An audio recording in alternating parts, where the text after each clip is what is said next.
السلام عليكم ورحمة الله وبركاته. ازيكم يا حلوين؟ عاملين ايه؟ يا رب تكونوا بخير. احب ارحب بكم في قناتي. في الاول مرة بتشوفيني خدي لك لفة في القناة، اتمنى يا رب ان هي تعجبك، ولو عجبتك ما تبخليش عليها باللايك والكومنت الحلو منك والاشتراك في القناة. وطبعا ما تنسيش انك تفعلي زر الجرس على الكل عشان يوصلك اشعارات واي جديد هننزله. النهارده ان شاء الله جايلكم بفيديو جديد وافكار حلوة قوي، اتمنى يا رب ان هي تعجبكم. هنعمل مع بعض كده فكرة للعصير مع فكرة للحلو مع فكرة للغدا. اتمنى يا رب ان الفيديو يعجبكم. بس يلا بينا كده نسمي الله ونصلي على رسول الله ونشوف الفيديو بتاعنا. فاول حاجه بقى ابدا فيها في الفيديو معاكم كده هنعمل مع بعض العصير. هنعمل مع بعض عصير مانجا بطريقه عاديه جدا، بس انا حبيت ان انا اشارك معاكم الفكره كده. هو انا المانجا دي كانت مانجا صفرا عادي، كنا بنجيبها حب للاكل وكده. طبعا لما باجي اخزن انا بخزن المانجا الخضراء، بس دي كنا بنجيبها حب كده، فلو بقى حبه او اتنين ببدا ان انا اعينهم كده في قلب الفريزر بحيث ان هم ما يبوظوش في قلب التلاجة. فبدات بقى ان انا خرجت حبايتين كده. انا لما بعمل المانجا الخضراء انا بقشرها، المانجا الصفرا كده انا بضربها بقشرها، وبعدين انا كده كده اي عصير انا بعمله لازم بصفيه. فطلعت بقى المانجا بتاعتنا كده، حاولت ان انا اقطعها كده. اول ما خرجتها من الفريزر طبعا غسلتها كويس وجيت اقطعها كنت لقيتها ساقعه، فبدات بقى ان انا يعني او جامده شويه، ما كانتش سهله معايا في التقطيع.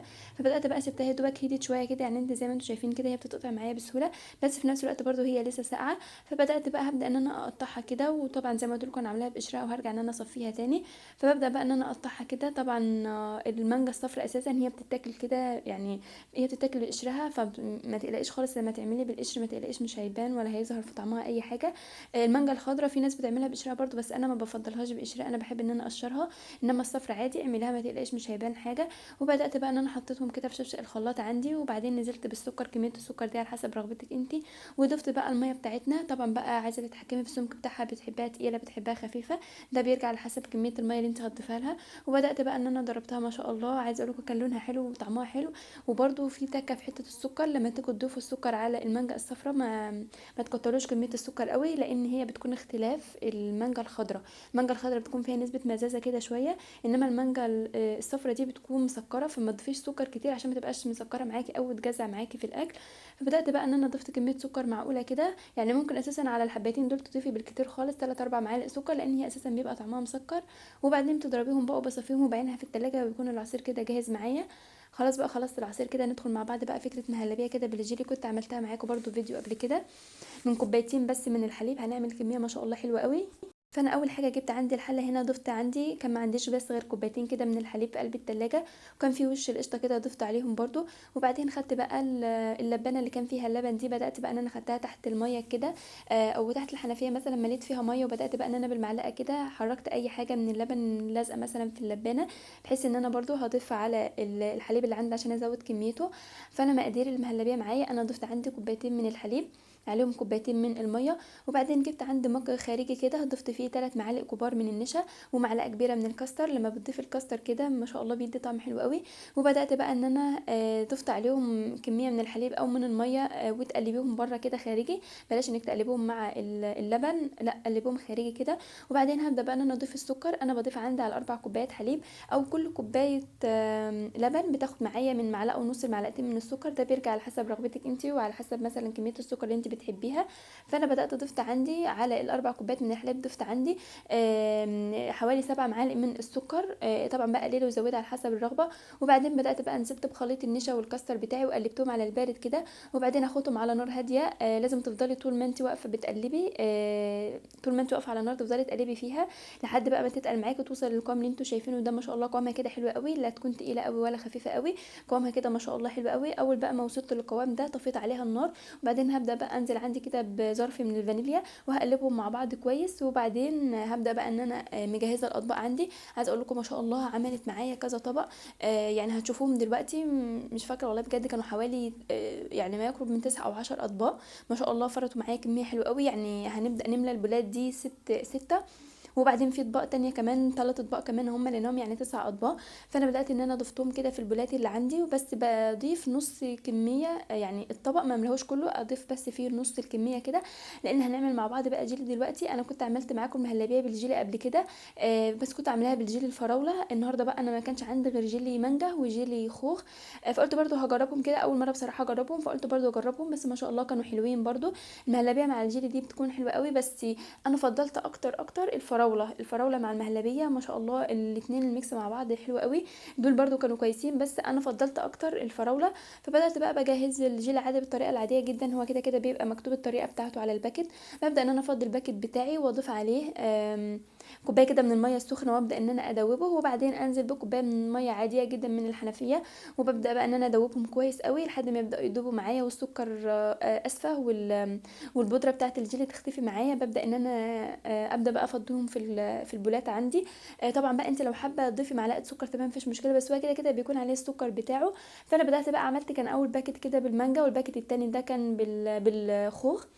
فبدات بقى جهزتهم كده، وكان بقى عندي شويه جيلي ضفتهم كده في طبق برضو. ما شاء الله شايفين الكميه دي من كوبايتين بس من الحليب، وبتضاعف الكميه ما شاء الله حلوه قوي. عايزه اقول لكم المهلبيه بالجيلي دي طعمها ما شاء الله حلوه قوي قوي قوي.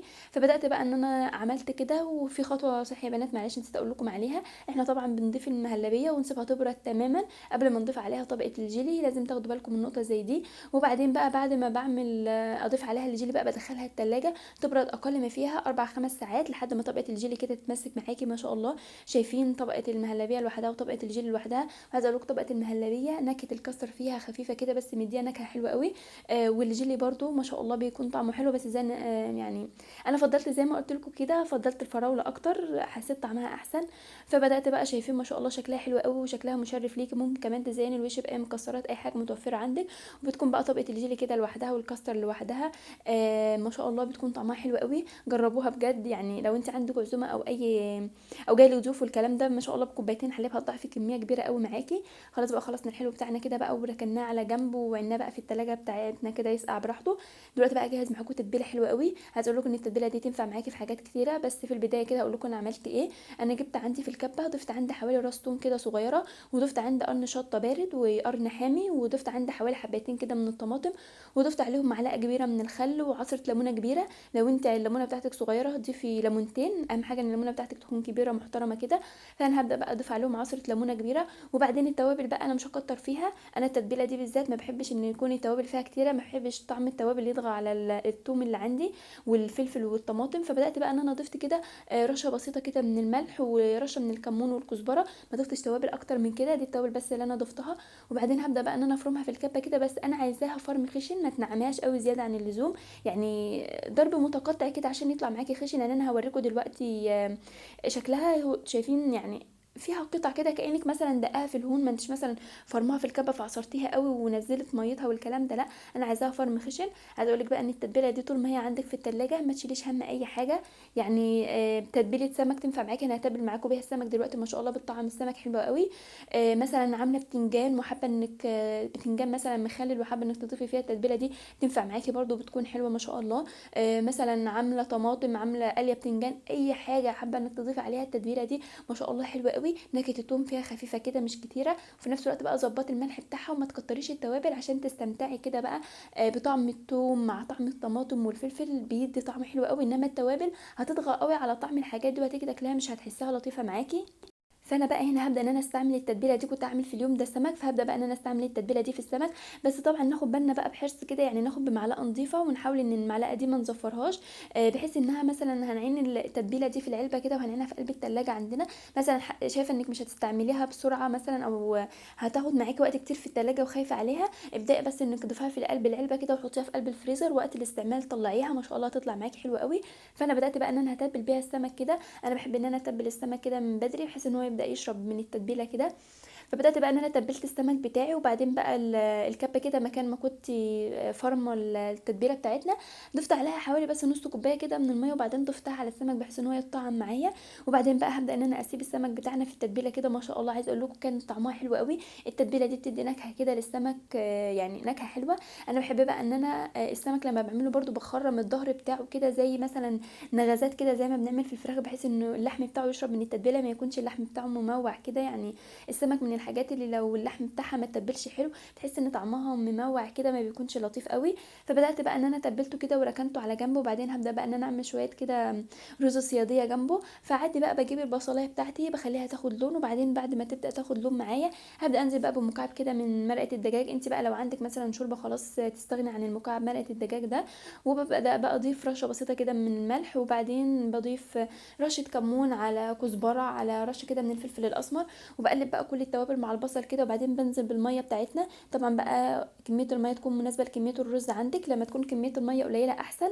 وتضيفي لها ميه، تضيفي للرز ميه تاني احسن ما تكون كميه الميه معاكي كتيره وتلاقي الرز عجن معاكي. فانا كنت عامله هنا كوبايتين من الرز، ضفت لهم كوبايتين ونص من الميه، وبدات بقى ان انا نزلت بالرز بتاعنا وهسيبه بقى على نار عاليه لحد ما يبدا ان هو يغلى معايا كويس قوي. هبدا بقى ان انا هدي عليه النار بس من وقت للتاني اقلبيه عشان ما يلزقش معاكي.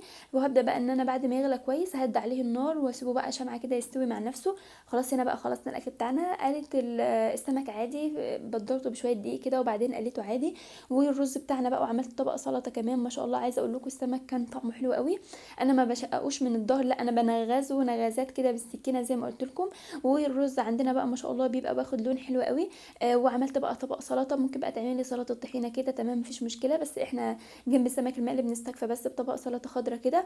فهنا بقى خلاص كده كنت خلصت الاكل بتاعنا وكنت قدمته. ولحد هنا كده بقى يا بنات خلص الفيديو بتاعي معاكم. اتمنى يا رب ان الفيديو يكون عجبكم. افكاره الى حد ما انا كنت عملتها معاكم قبل كده بس حبيت اشاركها معاكم برضو. اتمنى بقى ان الفيديو كده ما يكونش طويل عليكم وما كنتش طولت في الرغي وما كنتش اتلخبطت في الكلام كمان. كده بقى بيكون خلص الفيديو بتاعي معاكم النهارده. اتمنى يا رب ان الفيديو يكون عجبكم، واتمنى انكم تكونوا استفدتوا منه لو بشيء بسيط. ولو عجبكم ما تبخلوش عليا باللايك والكومنت الحلو منكم والاشتراك في القناه. واشوفكم ان شاء الله في فيديو جديد ووصفات جديده وافكار جديده، واترككم في رعايه الله وامنه، والسلام عليكم ورحمه الله وبركاته.